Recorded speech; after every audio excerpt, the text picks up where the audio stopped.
యోహాను సువార్త 13వ అధ్యాయం 10వ వచనంలో యేసు ప్రభువారు ఆయన శరీరం అనేటువంటి ఆ రొట్టెలాగాను ఆయన యొక్క రక్తాన్నేమో ద్రాక్షారసంగా చూపించి దాన్ని తిని త్రాగ ముందు వారికి ఏం చేశాడంటే పాదాలు కడిగాడు. శిష్యుల పాదాలు కడుగుతూ ఏమనంటే, నేను బోధకుడు అన్నారు, మీరు నన్ను దేవుడు అంటున్నారు, గురువు అంటున్నారు, గురువుని దేవుణ్ణి బోధకుడిని అయిన నేనే మీ పాదాలు కడిగి ఉంటున్నాను కనుక మీరు కూడా మీరు ఒకళ్ళకొకళ్ళు పాదాలు కడుక్కోండి. ఎందుకు కడుక్కోవాలి అంటే, తగ్గింపుకు సూచన. ఒకళ్ళ కాళ్ళు పట్టుకున్నామంటే అర్థం ఏంటంటే, వాళ్ళతో మనము వాళ్ళతో సమానం, ఇక వాళ్ళకి మనకు భేదం అనేది లేదు. ఈ మధ్య ఒక పెద్ద పాస్టర్ గారు ఒక భార్య చనిపోతే ఆయన జీవించుతున్న సేవా విషయాలు చాలా బిజీగా ఉంటాడు. ఆయన ఆ బిజీ లైఫ్లో ఆమెని ఎంత ప్రేమించాలో అంత ప్రేమించలేకపోయాడు. అంటే ఎంతగా ఆమెని అనుకున్నాడో చేయలేకపోయాడంట. ప్రేమిస్తే పిల్లలు పెద్దలు అయిపోయి మనవాళ్ళు కూడా ఉన్నారు, కానీ అయినా హృదయంలో ఒక ఆలోచన, ఆమె లేకపోతే నేను ఇంత సేవ చేయగలనా, ఆమె సంఘాన్ని కాయకపోతే మరి నేను లేనప్పుడు పిల్లలను కాల్చి చదివించి వాళ్ళకి ఈ స్థితిలో ఉన్నారంటే, నేనైతే అనేక వేల మందికి సువార్త ప్రకటిస్తున్నాను, అనేక మీటింగ్లకు వెళ్తున్నాను, కానీ అసలు నా ఇల్లే నా పిల్లలే బాగోపోతే నేను చేసేదంతా కూడా అంత వృధే కదా. నన్ను ఎవరు పిలుస్తారు అక్కడ? నా పునాది ఎవరు? నేను ఇలా మనశ్శాంతిగా దేవుని సేవలో వాడబట్టకి కారకురాలు ఎవరు? ఆమె కదా. ఆమె సరైనది కాకపోతే నా పిల్లలున్నాయి మంచిగా పెంచలేదు. ఈరోజు నా పిల్లలు పెద్ద ఆఫీసులు అయ్యారు, గొప్ప సంపాదన నా పళ్ళు అయ్యారు, మనవరాలు కూడా వచ్చారు, సంఘం విస్తరించబడింది, బ్రాంచీలు ఎక్కువ విస్తరించబడాయి. ఆమె కదా దీనికి కారణం. నేనేదో వాక్యం చెప్తున్నాను, మళ్ళీ వెళ్ళిపోతున్నాను, కానీ ఆమెను నేను ఎంత ప్రేమించాలనుకున్నాను అంత ప్రేమించలేకపోతున్నాను. అసలు ఆమె కదా. ఆమె లేకపోతే ఏంటని ఒక రోజున ఆయన హృదయంలో పశ్చాత్తాపడుతూ వేదన పడుతున్నారు. సర్లే తీర్చుకుందామని ఆమె ఎడ్ల ఒక కోరిక అనుకున్నాడు. ఆయన ఒక ఆలోచన అనుకున్నాడు. ఆమెను ఎంత ప్రేమించాలనుకున్నాడంట, ఆమె పాదాలు ముద్దు పెట్టుకుందాం అనుకున్నాడంట. ఆమె పాదాలు, అది కూడా అందరూ ఎదుట. ఈమె భార్య దొరికిన వానికి మేలు దొరికిను, గుణవతైన భార్య దొరుకుట అరుదు, అట్టిది ముత్యముల కంటే అమూల్యమైందని ఈ మాట గుర్తొచ్చి తన భార్య విలువను గుర్తు చేసుకుని తన భార్య యొక్క సపోర్టు ఆయన తలుసుకుని, నేను ఇంటి వద్ద లేకపోయినా నన్ను, నా పిల్లల్ని, సంఘాన్ని, 2,000 మందిని ఎంత కాపాడితే కొట్టి ఆమె కాపాడిపోతే పేరేమో కాపరి నేను, కానీ అసలు నన్ను కాసేది అందరిని కాసేది ఆమె కదా తెలుసుకున్నాడు. కానీ అది చూద్దాంలే చేద్దాంలే అనుకుంటూ ఉండేలాగా ఆయన భార్యకి మరి ఏం జబ్బు తెలియదు, కానీ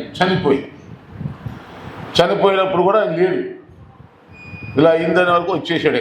వచ్చి సమాధి కార్యక్రమం దగ్గర ఆయన చెప్పిన మాటలో ఆయన సామాన్యంగా ఏడవడం చాలా పెద్ద అయినా ఇక అందరి ముందు ఏడుస్తున్నాడు.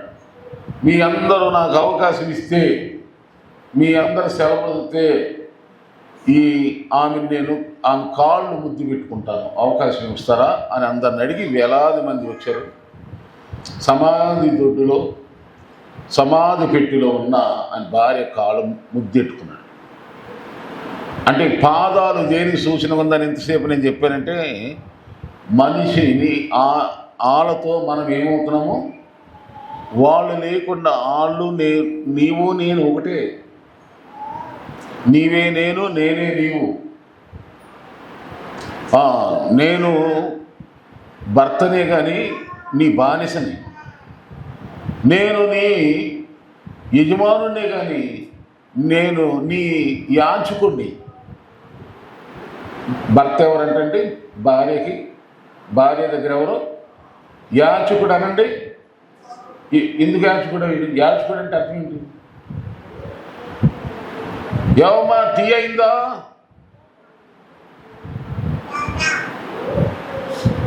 ఎంత భర్త అయినా ఎంత కోటీశ్వరుడైనా ఎవరిని అడుగుతాడు?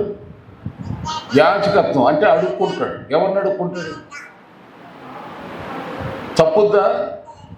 ఆ 10 కోట్లు సంపాదించి ఇంట్లో మూట కట్టి పెట్టినా ఎవరిని అడగాలి? అది తప్పదేగా. కొంతమంది అయితే భర్తలే నీకు తెలియదా అని అంటారు. కానీ ఆమె ఏమంటుంది, అడగకుండా నాకెలా తెలుసుదండి అంటే. తెలిసిపోవడం కొంతమంది ఏడిపిస్తారు అనుకో, సరే వదిలేసి. సరే మంచిది. ఇలా పాదాలు మనము కడుక్కొనుట ద్వారా, పాదాలు కడుక్కొనటం ద్వారా మనము తగ్గించుకున్నట్టు అవుతుంది. సరే, అలాగా పాదాలు కడుగుతూ పేతురు దగ్గర మొదలెట్టాడు యేసు ప్రభు వారు. ఆయన శిష్యుడు అని పేతురు దగ్గర. కొంచెం వినండి, జాగ్రత్తగా. అప్పుడు ఆయన అన్నాడు, పేతురు గారు అన్నాడు, అమ్మమ్మమ్మ నా కాళ్ళు కడగొద్దన్నాడు. నేను నిన్ను కడగపోతే నీకు నాకు పాలు పంపులు లేవు. నేను స్నానం చేసి వచ్చాను అన్నాడు. ఇప్పుడు చర్చికి వెళ్ళే వాళ్ళందరూ, ప్రార్థనకి వెళ్ళే వాళ్ళందరూ, పూజలకు వెళ్ళే వాళ్ళందరూ స్నానం చేయకుండా వెళ్తామా? స్నానం చేసి వెళ్తాం. అలాగే స్నానం చేసాం కదా, స్నానం చేసిన వాడు కేవలము పవిత్రుడైను. యోహాను సువార్త 13:10. స్నానము చేసిన వాడు కేవలము పవిత్రుడయ్యను అని అంటాడు. అతడు కేవలం పవిత్రుడయ్యను. స్నానము ద్వారా పవిత్రత. మన శరీరంలో మలినాలన్నీ కూడా, మురికంతా కూడా తొలగించుకోవటానికి అందరూ స్నానం చేస్తాం. సరే, యేసు ప్రభువారు స్నానం చేసిన వాడు కేవలం ఇక్కడ పవిత్రుడయ్యని అంటాడు. స్నానాలు ఏమేమి ఉన్నాయో 7 స్నానాల గురించి చెప్తాను. చాలామంది స్నానాలు చేస్తూ ఉంటారు. మన ఇండియాలో మతాల వారు పుణ్య స్నానాలు, పవిత్ర స్నానాలు, ఆయా స్నానాలు చేస్తూ ఉంటారు. ఇవన్నీ మనది కాదు. బైబిల్ స్నానాలు 7 గుర్తు చేస్తారు. బైబిల్ క్రైస్తవ స్నానాలు ఏంటి, దాని అర్థాలు ఏంటి చెప్పి, ఈ స్నానం మరి మనం చేసేమో లేదో, చేయకపోతే చేద్దాం. చేసి స్నానం చేసిన వాళ్ళు ఏమవుతారట? శుభ్రంగా ఉంటారు. యేసుప్రభువు చెప్పేంటి? పవిత్రులు అవుతారు. పవిత్రత వస్తుంది. అది ఏమనగా 2వ రాజుల గ్రంథంలో ఒక స్నానం కనబడుతుంది. 9వ అధ్యాయం 10-14 వచనాలు కూడా చూస్తే, అక్కడ ఒక కుష్ఠరోగి, ఒక నయమాన్ అనేటువంటి ఒక పరాక్రమశాలి, కానీ అతడు కుష్ఠరోగి. ఎలీషా దగ్గరకు వచ్చినప్పుడు, నీవు వెళ్ళి యోర్దానులో 7 మార్లు మునిగి స్నానం చేయి, నీ కుష్ఠరోగం పోతుంది అనగానే దైవజనుడు చెప్పినట్టు అతడు వెళ్ళి స్నానం చేయగా అతడు శుద్ధుడాయను. ఏమిటి దీని అర్థం అంటే, నువ్వు ఈ లోకములో నువ్వెంత పరాక్రమశాలివైనా, ఆస్తికి అధికారివైనా, ఎంత పెద్ద గొప్ప అయినా, దేవుని సేవకుని చెప్పినట్టు వినాలి. ఆమేన్. అతడేమనుకున్నాడు, నేను ఇంత గొప్పవాడిని, నాకు నేను స్వస్థత అయితే ఎంత పెద్ద కానుకలు ఇస్తానో, నాకు ఎంత ఉంది. ఆయన వచ్చి తల మీద చేపెట్టి నూనె రాసి ఏదో చేస్తాడు అనుకున్నాడు. కానీ ఈయన అంటాడు, దూరాన్నే ఉండగానే నువ్వు వెళ్ళి అక్కడికి వెళ్ళి 7 మార్లు స్నానం చేయంటాడు. స్నానం చేయడం నాకు తెలీదా? నీళ్ళలో మునటం నాకు తెలీదా? నదులు లేవా, సరస్సులు లేవా మా ఏరియాలో అని ఎదురు తిరుగుతాడు. అప్పుడు అక్కడున్న పనివాడు అంటాడు, అసలు ఆ దైవజనుడు ఏం అడగలేదు కదా, నేను కేవలం వెళ్ళి స్నానం చేయమని వెళ్ళి ఏమి మాట ఇందాం. ఇప్పుడు ఎన్నో చేసావు, ఎక్కడికి వెళ్ళినా ఎన్ని చేసింది తగ్గలా, సేవకుడు చెప్పినట్టు ఇందాం అని అన్నప్పుడు ఆయన లోబడి వెళ్ళి స్నానం చేయగానే శుద్ధీకరించబడ్డాడు. కుష్ఠరోగం పోయి. చెప్పండి, అక్కడ బైబిల్లో ఏముందంటే, అతడు స్నానం చేయగా, స్నానం అంటే దైవజనుడు చెప్పినట్టు వినుట అనేది ఒక స్నానం. ఆమేన్. ఈ స్నానం చేస్తారా? రోజు స్నానం చేస్తే ఏమవుతుంది చెప్పండి? మీ శరీరానికి ఏమవుతుంది? మురికి వస్తుంది. ఆ మురికి క్రిములు వచ్చి జబ్బులు తయారవుతాయి. కనుక శుభ్రత స్నానం అనేది రోజుకు కనీసం 2 సార్లు స్నానం చేయాలంటారు పెద్దలు. ఉదయాన్నే చేయాలి, మళ్ళీ సాయంత్రం కూడా చేయాలి. అలాగే రోజు 2 సార్లు ముఖం పండ్లు క్లీన్ చేయాలి, నోరు. కనుక మనందరం కూడా ఈ విషయాలన్నీ తెలిసిన వాళ్ళే, ఆరోగ్య సూత్రాలన్నీ కూడా. స్నానము చేయటానికి ప్రతిరోజు కూడా దైవజనుడు ఏం చెప్పాడు మనకి, ఏమి చదవమన్నాడు, ఏలా ప్రార్థించమన్నాడు, ఏమి ప్రసంగం చెప్పాడు, ఎలా ఉండమన్నాడు, ఈ గుర్తు చేసుకుంటూ ఉంటే నీవు స్నానం చేసినట్టు అవుతుంది. అప్పుడు నీ ఆత్మ శుద్ధీకరించబడుతుంది. రెండో స్నానం ఎఫెసీ పత్రిక 5:27. ఎఫెసీ 5:27 అక్కడే ఉందంటే వాక్యమనే ఉదక స్నానం అని ఉంది. వాక్యమనే ఉదక స్నానం. వాక్యము మన బ్రతికిస్తుంది క్రైస్తవుని. వాక్యము మనల్ని నడిపిస్తుంది వెలుగులాగా. వాక్యమే అసలు దేవుడే వాక్యం. మనం ఈ స్నానం మీద చేస్తామో భౌతిక స్నానం, ఈ వాక్యం అనేది కూడా మన మీద పోయబడతా ఉండాలి. అంటే ఇదిగో ఈ సౌండ్ బాక్సుల ద్వారా, ఈ శబ్దాల ద్వారా మీ మీద దేవుని యొక్క వాక్యము కుమ్మరించబడాలి. వాక్యం కుమ్మరించబడితే నీళ్లు పైనుండి ఇక మనం పోసుకున్నప్పుడు నీళ్ళు ఎలా వేసుకుంటామో, నీళ్ళు మన మీద పోసుకునే కొలది ఎంత హ్యాపీనెస్సో, ఎంత ఫ్రెష్నెస్సో, వాక్యం వినేటప్పుడు కూడా మన హృదయాలు అలా తెప్పరిల్లుతాయి. ఉందా ఈ అనుభవం? కొంతమందికి స్నానం అనుభవం ఉండదు. ఎవరన్నా బలవంతం చేస్తే ఏదో 4 చెంబులు పోసుకుని వస్తారు, కానీ అసలు స్నానం చేసేమనే ఫీలింగ్ ఏంటో తెలియదు. అలాంటి మడ్డి జిడ్డు, అలాంటి మురికోళ్ళు ఉంటారు. అలాగే ఆత్మ సంబంధంగా కూడా చాలామందికి అసలు వాక్యం అంటే ఏంటి?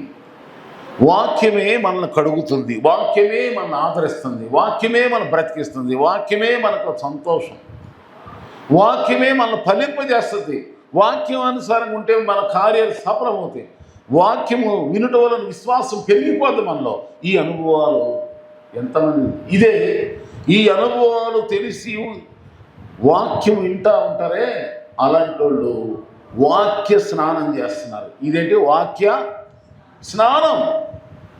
ఇప్పుడు 2 రోజుల ప్రార్థనలు ఎందుకు ఈ ప్రత్యేక ప్రార్థన అంటే, మేము వాక్య ఉదకంతో స్నానం చేయించి అప్పుడు పాదాలు పరిచయం చేయించి అప్పుడు పవిత్రమైన శరీరాన్ని, రక్తాన్ని మీకు వడ్డించాలని. మామూలుగా ఈరోజు తింటే ఇంకో 4 గంటల్లో కరిగిపోయి అన్నం తినడానికే స్నానం చేసేవా అంటారు. డ్యూటీ నుండి వస్తారు, ఎంత అలసిపోయి వచ్చినా భోజనం చేసే ముందు ఎవరైనా ఏమంటారు చెప్పండి? స్నానం నీళ్ళు పెట్టంటారు. స్నానం చేస్తారు, స్నానం చేసినాక తింటారా? మరి పవిత్రమైన పరిశుద్ధమైన యేసు శరీరం తినడానికి మనం ఏం చేయాలి చెప్పండి? మురికిగా తినొచ్చా? వాక్యంతో సరి చేసుకోవాలి, వాక్యంతో శుద్ధీకరించబడాలి. వాక్య స్నానం అండి ఇది. ఇందాక చెప్పినట్టు చేయటే స్నానం. ఇదేం చెప్పండి? వాక్యం వినుట, హృదయంలో కుమ్మరించుకోవటం, వాక్యంతో మనస్సుని, శరీరాన్ని, ఆలోచన, చూపులను, తలంపులను, ఊహల్ని, ఇంద్రియాలను, సర్వేంద్రియాలను సమస్తమును కూడా సరి చేసుకుంటూ వాక్యంలో ద్వారా మనం ఏం చేయాలంటే తెప్పరిల్లుతా, బలపరచబడతా, వాక్యంతో సరి చేసుకోవటం, శుభ్రం చేసుకోవటమే ఇది ఒక స్నానం. ఇక 3వ స్నానం ఏంటంటే, ఇది ఎబ్రీ పత్రిక 10:22 ఉంటుంది. ఎబ్రీ పత్రిక 10:22 22 నుండి 24, 25 వరకు కూడా ఉంటుంది. ఇదేంటంటే ఇక్కడ కొందరు మానుకొని చూడట్లుగా సమాజంలో కూడుట మానకూడదు. మనం ఎప్పుడైతే సమాజంగా కూడుకోవటం అంటే ప్రార్థనకు వెళ్ళాలని అనుకుంటామో, నాకు తెలుసు ఇప్పుడు మీరు పట్టుపడితేనే రాగలిగారు. మందిరానికి వెళ్ళాలి అని ఒక పట్టుదల ఉంటేనే మీరు రాగలిగారు. నాకు తెలుసు పనులు అన్నీ ఎన్నో ఉంటాయి, కానీ వెళ్ళాల్సిందే మనం అనే ఒక పట్టుదల మీలో ఉండి రాగలిగాం, అంతేనా? అలాగే మందిరమునకు ప్రార్థనకు వచ్చినప్పుడు మనస్సాక్షి మనల్ని గుచ్చుకోనివ్వదు. అంటే ఇప్పుడు మనం రేపు బలలో పాలు పొందుతారు. ఎలా ఉంటారంటే మీరు హ్యాపీగా ఉంటారు, మనసులో ఇంత ఫీలింగ్ కూడా ఉండదు. ఎందుకనగా దానికి యోగ్యంగా ఈ 2 రోజులు దేవుని సన్నిధిలో మీరు గడిపారు. అలాగే దేవుని మందిరమునకు రానోళ్ళు, ప్రార్థనకు రానోళ్ళు అందరూ మనసులో ఎలా ఉంటాయంటే మసకగా ఏదో ఒక ఫీలింగ్ ఉంటుంది, ఏదో మనస్సాక్షి నొచ్చుకుంటుంది, హృదయంలో దోషారోపణ ఉంటుంది. అవును కదా, మనం చెప్పినట్టు అయ్యగారు చెప్పినట్టు లేదు, ప్రార్థన సరిగ్గా చేసుకోలేదు, వాక్యం వినలేదు, కనుక మనం బల్లలో పాల్పొందుతాం, ఏదో నలుగురు తీసుకుంటాం, మనం తీసుకుందాం అన్నట్టుగా అయిపోతుందండి. ఏమైపోతుందంటే ఆ రాత్రి చెప్పినట్టు ఆ రోగమే మహాభాగ్యమైనట్టు ఆ యొక్క మురికే వాళ్ళకి ఇంపుగా ఉంటుంది. ఆ కొంపే చెప్పండి, ఆ కొంపే. కొంతమంది స్నానం చేయకుండా తిరుగుతూ ఉంటారు, వాళ్ళకి హ్యాపీగా ఉంటుందా? వాళ్ళకి ఆ కంపే ఇంపు. కానీ పక్కన మనం ఎవరైనా వస్తే ఎలా ఉంటుంది చెప్పండి. కొంత నోరు చూడండి మాట్లాడుతుంటే దుర్వాసన, బాబోయ్ తట్టుకోలేని వాసన, ఇంత కంప. కానీ అతనికి అనిపించదు, వాళ్ళకి అనిపించదు, దుర్వాసన. అలాగే దేవుని సన్నిధికి రానప్పుడు, దేవుని మందిరములో గడపలేనప్పుడు నిర్మలమైన ఉదకంతో స్నానం అంటారు దీన్ని. మనము మనస్సాక్షికి కల్మషం తోచకుండా ప్రోక్షించబడిన హృదయములు గలవారమును నిర్మలమైన ఉదకంతో స్నానం చేసిన శరీరం గలవారు నుండి విశ్వాసములో సంపూర్ణ నిశ్చయత కలిగి యథార్థమైన హృదయంతో మనం దేవుని సన్నిధానమునకు చేరుదము. ఎబ్రీ పత్రిక 10:22. వంకలు చెప్పకూడదు, ఆటంకాలు చెప్పుకోకూడదు, సాకులు చెప్పకూడదు, నెపాలు చెప్పకూడదు. ప్రభు దగ్గరికి వెళ్ళడానికి ఏమాత్రం కూడా ఎన్నో వస్తాయి, మానాలనుకుంటే ఎన్నో ఆటంకాలు ఉంటాయి. అవి ఇంటాను కూడా న్యాయంగా ఉంటాయి, చెప్తాను మనకు బాగుంటాయి, ఈ నవ్వులు కూడా భలే నిజమే కదా అనిపిస్తుంది. ఏమైనా సరే ఏదో పాడతాం కదా, ఏమైనా చేయగలవు అన్నట్టు మనం ఏమైనా సరే తెగించి దేవుని దగ్గరికి వస్తే ఆయన చూసుకుంటాడు అంత. అదే అంటే ఇంటికాడ మనకు ప్రార్థనకు ఆటంకం కలిగించి ఏం చేయాలంటే అవన్నీ మురికిగా చూసి వాటిని దులిపేయాలి. స్నానం చేసి సబ్బేసి ఎక్కడ రుద్దేత వాటిని మరిచిపోవాలి, అని చూసేయాలి కాసేపు. ప్రార్థన సమయానికి ఆటంకంగా ఉండే ప్రతి ఆటంకాన్ని, ప్రతి స్నేహాన్ని, ప్రతి బంధుత్వాన్ని, ప్రతి పనిని, ప్రతి విధమైనటువంటి ఏమైనా సరే తుడిచి అవతల పడేయాలి. అదే స్నానం. దులిపేసేయాలి, విడిచిపెట్టేయాలి. అది ఇక 3వ స్నానం అండి. ఇక 4వ స్నానం చెప్తాను చూడండి. 2 సమూయేలు గ్రంథం 12:20.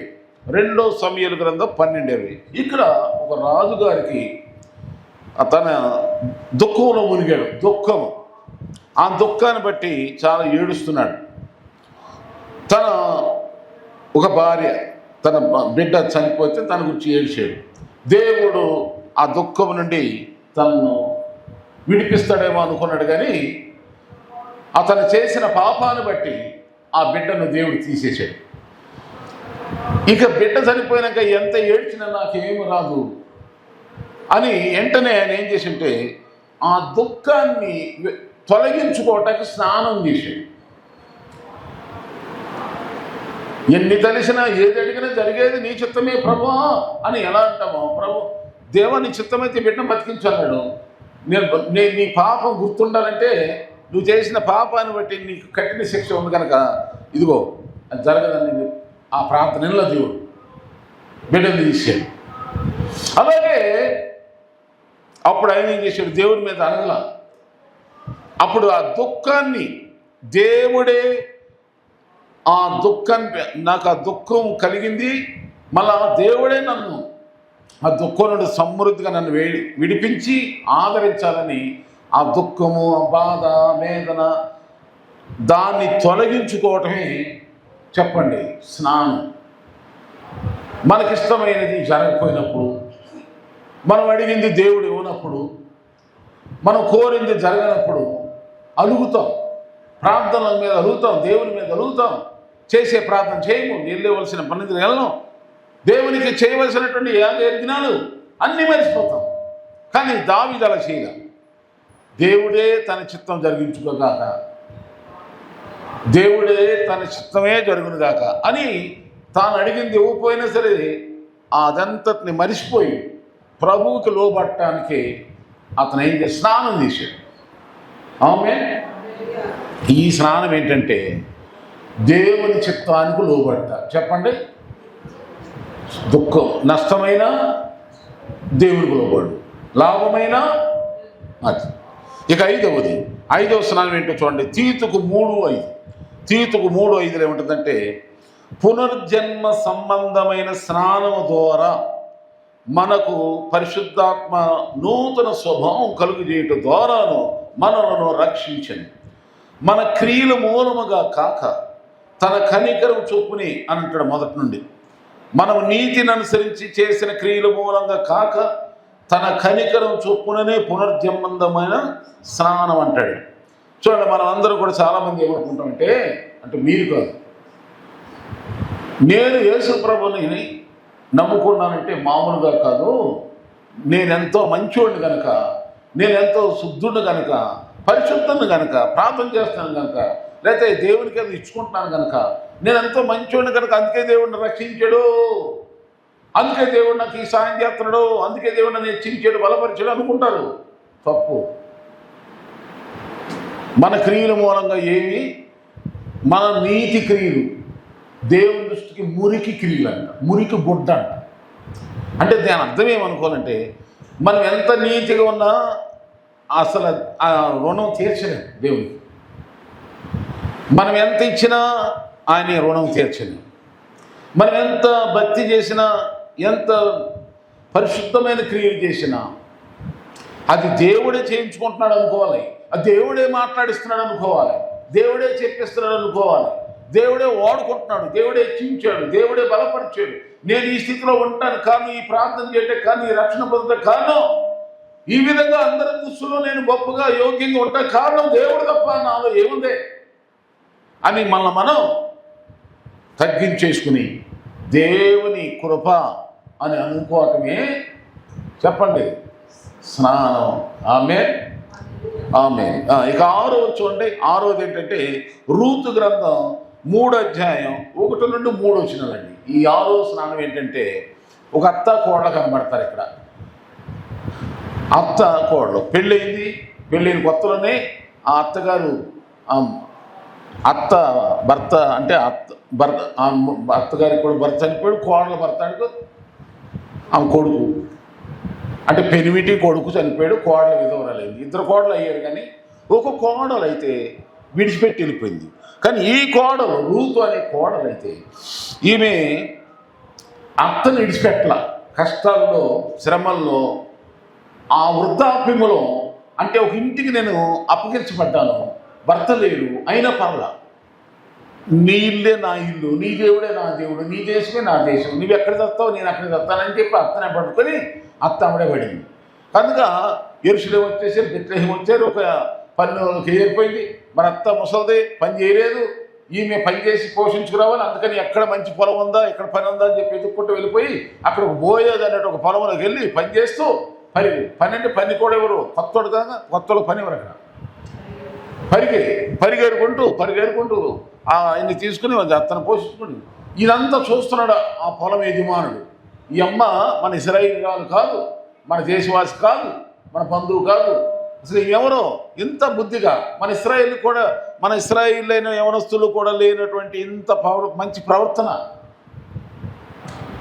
ఇంత యోగ్యంగా ఉంది. యవనస్తురాలు ఇంటి భర్తను కోల్పోయి ఇంటి కూడా ఏ యవనస్తులు అంత చూడట్లేదు, ఎవరితో మాట్లాడట్లేదు, ఎవరితో ఫ్రెండ్ చేయట్లేదు, ఎవరితో చాటింగ్ చేయట్లా, ఎవరికి వీడియో కాల్ చేయట్లా, బ్లూ ఫిల్ములు బూత్ బొమ్మలు చూడట్లా, ఎవరైతే అని అందుకనుకుంటే ఫలానా నయోమి యొక్క కోడలు అని తెలుసుకొని అప్పుడు అన్నాడు, అమ్మా ఈ పొలంలో నేను వేరుకో.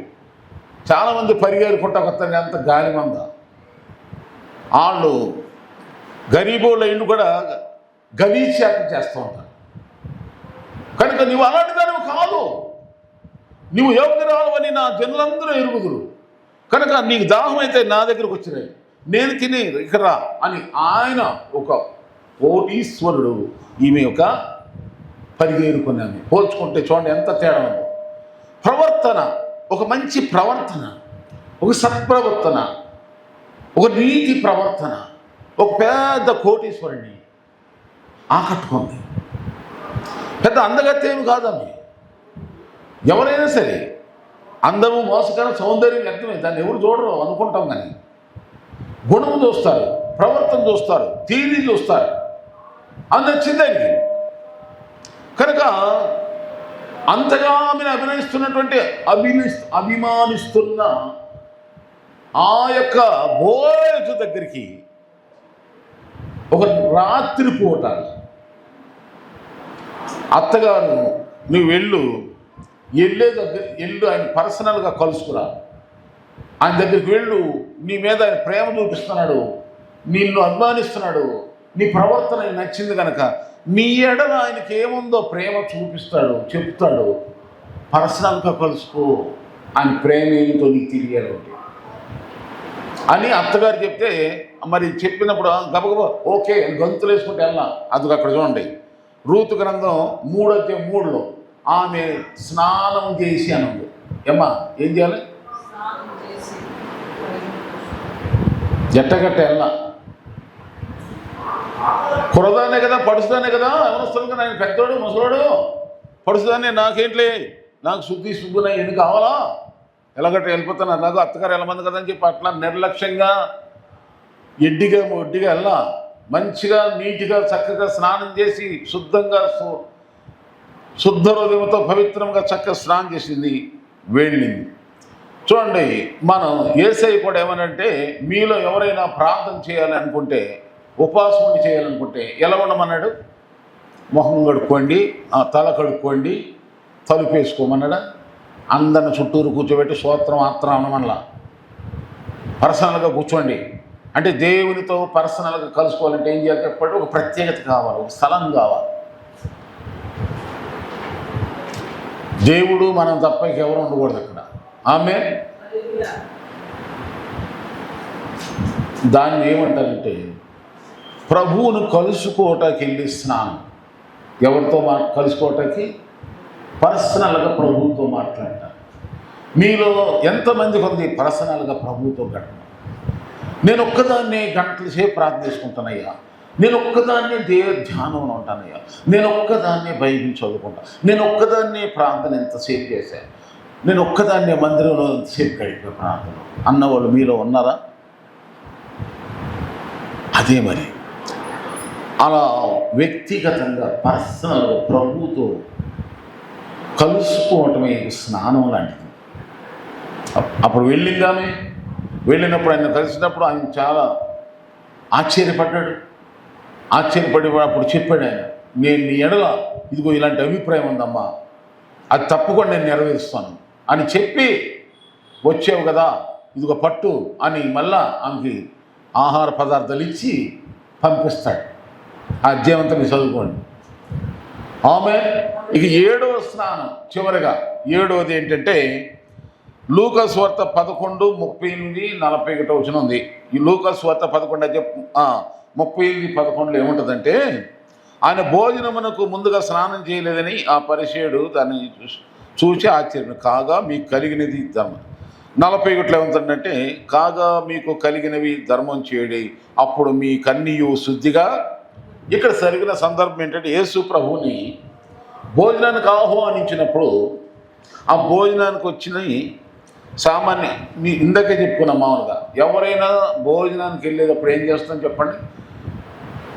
స్నానం చేస్తాం. కనీసం స్నానం చేయకపోయినా కాళ్ళు కడుక్కోలేని ఓపన లేకపోయినా కనీసం చేతులున్నా కడుక్కున్నాం. కానీ యేసు ప్రభువు అంటే భోజనానికి వెళ్తా అసలు ఏం కడుక్కోలేదు, కూర్చున్నాడు, భోజనం చేస్తున్నాడు. అందరూ చూస్తున్నారు అక్కడ పనులందరూ. ఏమిటి ఇదేంటి, స్నానం చేయకుండా, కాలు కడుక్కోకుండా, చేయి కడుక్కోకుండా ఏంటి అని అంటే, దాని ద్వారా యేసు ప్రభువు వాళ్ళందరికీ ఒక గుణపాఠం చెప్పాలని కావాలనే కూర్చున్నాడు అక్కడ, కావాలనే. అప్పుడు మీరు అక్కడ చదువుకుంటా వెళితే ఏముంటుందంటే, ఇదిగో మీరు పైకి తెల్లని వస్త్రాలు వేస్తారు, పైకి మీరు ఎలా ఉంటారంటే పైకి ఏదో భక్తుల్లాగా నటిస్తున్నారు, మీ లోపలంతా కూడా చీడే, లోపలంతా కుళ్ళే, లోపలంతా అజితేంద్రియమే, అంత దోపుడుతనమే, అంత మీలో ఎంతసేపు మీ స్వార్థాలే తప్ప అసలు ఈ లోకం ఏంటి, మనుషులేంటి, దేవుడు ఏంటి, అసలు ఈ లోకం శాశ్వతమా స్థిరమా అశాశ్వతమా ఏమి మీరు ఎంతసేపు లేచిన మొదలుకొని దోపిడి దొంగలు మీరు అని చెప్పి వాళ్ళని ఏం చేస్తారంటే చివరిగా అంటాడు 40 గంటలు అంటాడు విమర్శిస్తూ, కాగా కాగా 11:40 కాగా మీకు కలిగినవి ధర్మం చేడి, అప్పుడు మీ కన్యూ అది వీళ్ళు ఏంటంటే పైకి శుద్ధిగా ఉన్నారు, పైకి స్నానాలు చేస్తూ ఇంటిలు కొట్టుకుంటున్నారు, దగ్గర మెగమెగ మెరుస్తున్నారు, వాసనలు అత్తర వాసన, సెంటు వాసన, పరిమళాలు పరిమళిస్తూ ఓహో అంటున్నారు. కానీ లోపలంతా కూడా మోసం, లోపలంతా కూడా కుళ్ళు, లోపలంతా కూడా ఎట్ట దోసుకోవాలా, లోపలంతా కూడా ఎట్ట దాచుకోవాలా. అదే ఆయన ఎవరు రాజకీయ నాయకుడు అంటాడు, దోచుకో దాచుకో పంచుకో. మళ్ళీ చెప్తున్నా, మళ్ళీ చెప్పండి, దోసుకో దాచుకో పంచుకో. ఇది వాళ్ళ బుద్ధి. ఇలాంటి బుద్ధులతో వాళ్ళు లోపలంతా ఇలాంటి బుద్ధే, పైకి మాత్రం ఎలా ఉన్నారు, భక్తుల్లాగా ఉన్నారు, తెల్లగా ఉన్నారు, అంగీలు వేసుకున్నారు, కానీ లోపలంతా కూడా భయంకరం, లోపలంతా కూడా స్వార్థమే. ఎవరిని ఎంతసేపు వాళ్ళ స్వార్థమే, వాళ్ళ గొప్పతనమే, వాళ్ళ సంపాదనే తప్ప, అది కూడా మోసం, అన్యాయంతో. పైకి మాత్రం రకరకాలైనటువంటి ఎన్నో విషయాలైన మాటలు మాట్లాడుతున్నారు, కానీ వాళ్ళ హృదయం చెడుది. అందుకని యేసుప్రభు చెప్పాడు, మనుషుడు తినుచున్నది ఏది మంచిని అపవిత్రపరచదు. మనుషులు తినే లోపలికి వెళ్ళేది ఏది అపవిత్రం, లోపల ఉన్న అది ఆ మీలో ఉన్న ఆ కుళ్ళు, ఆ ద్వేషమే నిన్ను అపవిత్రపరుస్తుంది. కనుక చేతులు కడుక్కోనంత మాత్రం నేనేమి అపవిత్రుడు కాలా, స్నానం చేయకపోయినంత అపవిత్రుడు కాలా, కానీ లోపల హృదయం చెడిపోయింది మీలో. మీరే అసలు రోతలు, మీరే మురికోళ్ళు, మీ లోపల మురికి కడుక్కోండి. ఇదే అసలు స్నానం, అప్పుడు అన్ని శుద్ధిగా ఉంటాయి. అది కడుక్కోవాలంటే జక్కయ్యలాగా ఏం చేసి చెప్పండి. జక్కయ్య యేసుప్రభు చేసుకునేమన్నాడు, ఎవని యొద్ద అయినా అన్యాయంగా నేనేమి తీసుకున్నానా 4 గంటలు ఇచ్చేస్తాను, మిగతాది ఎవరికి ఇచ్చేస్తాను, బీదలకు పని చేస్తాను అన్నప్పుడు నేడే ఇంటికి రక్షణ వచ్చింది. ఇతడు అబ్రహాము కుమారుడే, నశించిన దాన్ని వెతికి రక్షించుటకు మనుషు కుమారుడు ఈ లోకములోనికి వచ్చానని అక్కడికి చెప్పాడు. కనుక ఈ 7 స్నానాలు మరి మీరు చేస్తున్నామా? స్నానం చేస్తే పవిత్రత ఉంది, మీ బాహ్య స్నానం ద్వారా శుభ్రం ఉంది. కానీ నేను ఇప్పుడు చదివినటువంటి 7 స్నానాలు మనకేమిటి తెలుస్తాయి అంటే పవిత్రతనిస్తాయి. చెప్పండి, పవిత్రంగా ఉంటాం, హృదయంలో నెమ్మది ఉంటుంది, శాంతి ఉంటుంది, సమాధానం ఉంటుంది.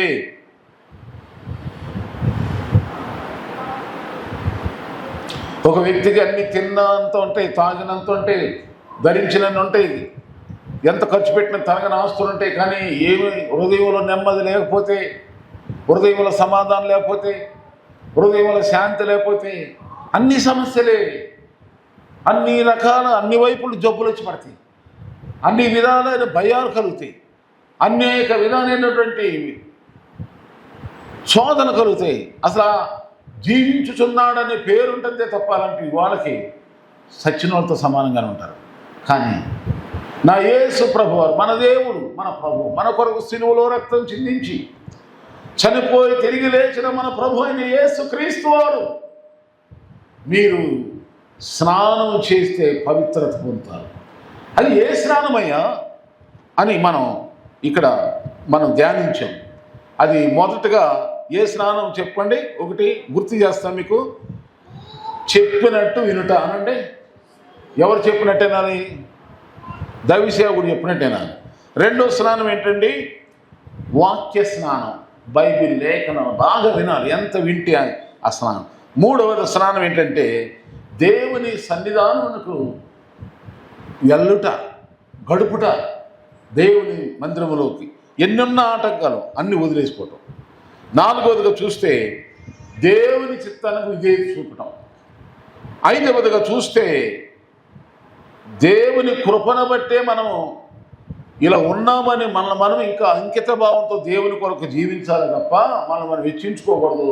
మన నీతిని బట్టి మనం చేసే ఏదో పుణ్య కార్యాలు బట్టి కాదు ఈ రక్షణ, ఈ క్రైస్తవ జీవితం ఆయన మహాకృప. ఆరవదిగా మనం చూస్తే దేవునితో వ్యక్తిగతంగా కలిసి స్నానం. ఏడవదిగా చూస్తే అంతరంగాన్ని నూతనపరుచుకోవటం, అంతరంగమును చెడుతనమును తుడిచేసుకుని కడిగేసుకొని హృదయ శుద్ధి కలిగిన వారే దేవుని ఎదుట అంతరంగం. దేవుడు పై రూపాన్ని చూసేవాడు కాదు, హృదయాన్ని చూసేవాడని తెలుసుకుని మన హృదయాన్ని దేవునికి అర్పిద్దాం. దేవుడి సందేశం ద్వారా మనందరినీ దీవించును గాక.